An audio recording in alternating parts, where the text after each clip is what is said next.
with weights. They're not even moving.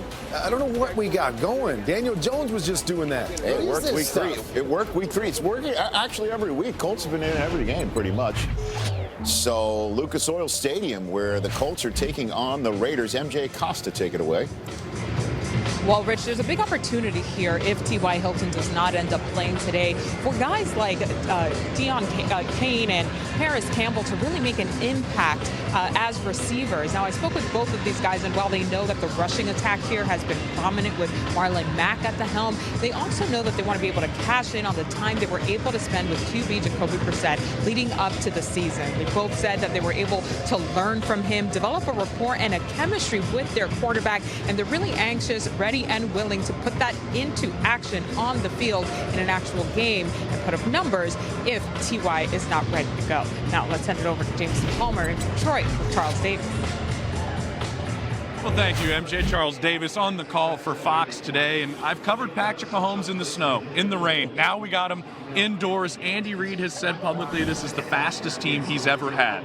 What are we going to see this afternoon from Mahomes? It really is the track club of Kansas City, isn't it? I mean, these guys go out, and no matter who he's throwing it to, no matter what position, their speed, right? When Damian Williams is right, he's a sub 4-5 guy.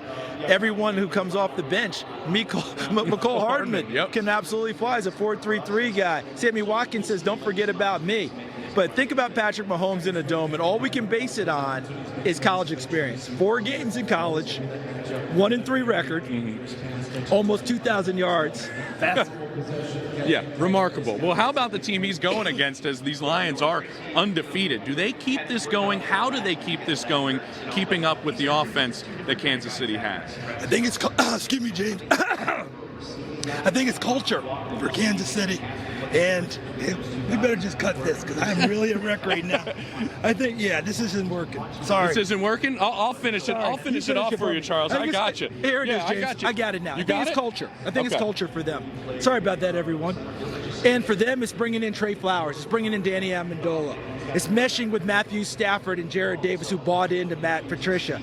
If they have that going, and it is going in the right direction right now, pretty big time stuff. We'll let you get a drink of water. I appreciate that. They have been a surprise so far being undefeated, but also a surprise the Browns' shaky start so far this year. Something special brewing in Cleveland, Ohio. One of the most talented, youthful offenses that we've seen. Will they live up to the hype? Mayfield looks and throws. That is picked off. This is just a bad situation. Don't hit the panic button. Nobody's panicking. 4th down and 9. They're going to run it. Yikes. We can't have continued mistakes. 4th down. Baker back. Throws. Intercepted. You know, if you're looking to blame somebody, blame me. Don't blame any of our players. This is a nightmare. Have to hit the reset button, look at the film, learn from it. I thought the days of that were over. Welcome into class now, people. I am 88. And I am 13. And this is Football 101. Yes, it is. Let's stay right there in Cleveland with quarterback and the wide receiver in Baker and OBJ. And first, I'm going to take you to the field, and I'm going to show you some of the things that are going on down in Cleveland on the field. Right. And it starts with, we know he's a big playmaker, right? We want to try to get him the football. We've seen this a number of times. Got the hard play action. He's got this read route over and he is wide open. Oh, he looks back. There's all kinds of pressure. Baker's running out of the pocket. Here I am, wide open, wide open. Oh, man, he's got to throw it away. Couldn't see him. Okay, here's the other thing. Okay, everybody else knows he's a big playmaker as well. So, hey, we got a safety. So we got another guy. We're going to double team him, right? The other guy's open across the board, but man, he's my big playmaker. I got to try to get it to him. Throw it into double teams, don't make the play. Now, I know OBJ is on pace to have one of his best seasons, but they're also losing football games. So I just need to know from you, how is this going to work out moving forward? Balls are coming to him, but they're not winning. How's that work for him? But now OBJ, he watches the show and he'll know this, that Baker Mayfield's 0 for 7. 0 for 7 throwing in the double teams, but 4 of those passes, 4 of those opportunities did go to OBJ. Okay. So as mad as I want to get about it, I said, oh, at least he's trying. And then after I go to him and say, okay, at least you're trying, then I got to go to Nick Chubb. Oh, I went to Emmitt Smith and said, hey, man, what you doing? I'm taking 2 people with me. Run them out of this, and I need that running game to be better. Well, But shouldn't you go to the quarterback and go, hey, Baker, though, I know you're trying to go to me, but you're 0 for 7 into double teams. No, keep doing that. We're going to make that work out. You keep doing that. We'll make that work out. I just need them running the ball better so they'll put that extra man in the box. And again, it's that fine line as a quarterback to go, he's my big playmaker. I've got to try to get him the ball in certain situations, but at the same time, I can't get away from doing what's made me, I should say, last year by taking the guy that was open. So it's going to be an interesting dynamic to watch this thing play out. And starts today out in Baltimore. We're going to go out to Mike Garafolo and our other coach, Coach Brian Billick, who's going into the Ring of Honor today. Congrats, Coach. Congrats, buddy. He can't hear you. The guys back there are saying congratulations. An awesome day here. 4 playoff appearances, Super Bowl victory, 80 regular season wins, and there's a little black curtain up there. Behind there it says Brian Billick. Is it starting to hit you? Up there. Yeah, right. Yeah. Is it starting to hit you now? You know, it is. You know, permanence is not something you think about as a coach. You know, I was always joked that my office here at the stadium was always, the name tag was in Velcro.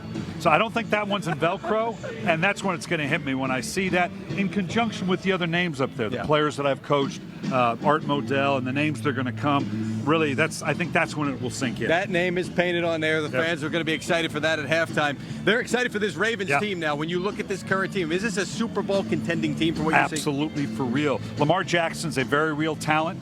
The only we've seen the opening game, 5 touchdowns, only 3 runs. Next game, he got 16 runs, 120 yards. That combination, now the question has always been, can you expose a quarterback to that kind of run and stay healthy? If he can, and that's always the question, but if he can, and he's uniquely gifted to do just that, along with what is typically a really good Ravens defense, absolutely they're going to be in the thick of a Super Bowl run. M&T Bank Stadium going to be packed with fans today, but 2 that Coach is most excited about. We got Brecken and Harrison. The grandkids are here. Oh, no, Harrison's a little shy. This is the thing I'm most excited about. They don't know their pop as a coach. All they know him as the guy that flaps his jaws on TV, but now they get to know it a little bit more. They're going to learn a lot today, and every fan here today is getting one of these posters on their way out the door. But only one's going to get it signed, and that's going to be me. We're going to do that right now.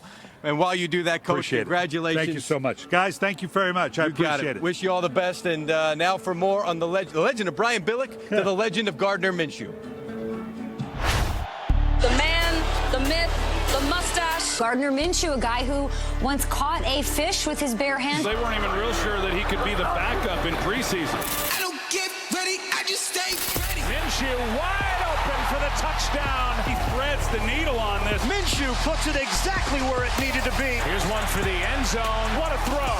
I didn't believe that you would play this well. Not the first, but I appreciate it. I don't get ready, I just stay ready. And the legend has grown a little bit more. All right, now, welcome to Mooch's Minute, presented by Exxon Mobil. You know what? When I grow up, I want to grow up like that guy right there, Gardner Minshew. Mike Leach's coach from Washington State was right. This kid can play in the National Football League. He's got the highest completion percentage and the highest passer rating of anybody, any rookie since the 70 merger. Let's take a look at what he's doing. All right, maximum protection. Just a 2-man route for the rookie, right? We got the crosser and the post. Now you got to find that free safety. All right, if he bites on the crosser, we're going to throw the post for a touchdown. That's what he does. Bites on this thing. Why don't you just throw it to DJ Chark? Why don't you? Okay, for a 69-yard gain. This is good vision from the pocket for the 6th rounder out of Wazoo. All right, let's go back in the pocket again. So they're it's going to end up cover 2. They're going to try to fool the 6th rounder from Washington State. And he throws 3 deep, and he comes back. He says, I got this. It's cover 2. I know that. I'm not throwing the out because of the hard. I'm throwing a frozen rope. Boom, right down the sideline again to DJ Chark. All right, now, I know you can make plays from the pocket, but how about on the move? All right, get out of there. What's everybody standing next to each other for? I don't know. Keep it alive. Look at this throw. Kind of reminds me of Patrick Mahomes, another number 15 for a touchdown to D.D. Westbrook. Wow. This guy's taking the league by storm. I love this kid. And you know what? Today, he's going up to Mile High to show that, like Mike Leach says, he belongs in the National Football League, Rich. What? We got any of these shorts? What are these called? Jorts, sir. Jorts? Uncle Moochie, you're out of breath, man. Look at those quads, all right? You know what? Hey, how about Patrick Mahomes? Still to come, there are, count 'em, 7 undefeated teams right now. Our guys will tell you which one is the best of the bunch. Plus, He throws in traffic, intercepted, picked off by Gilmore, who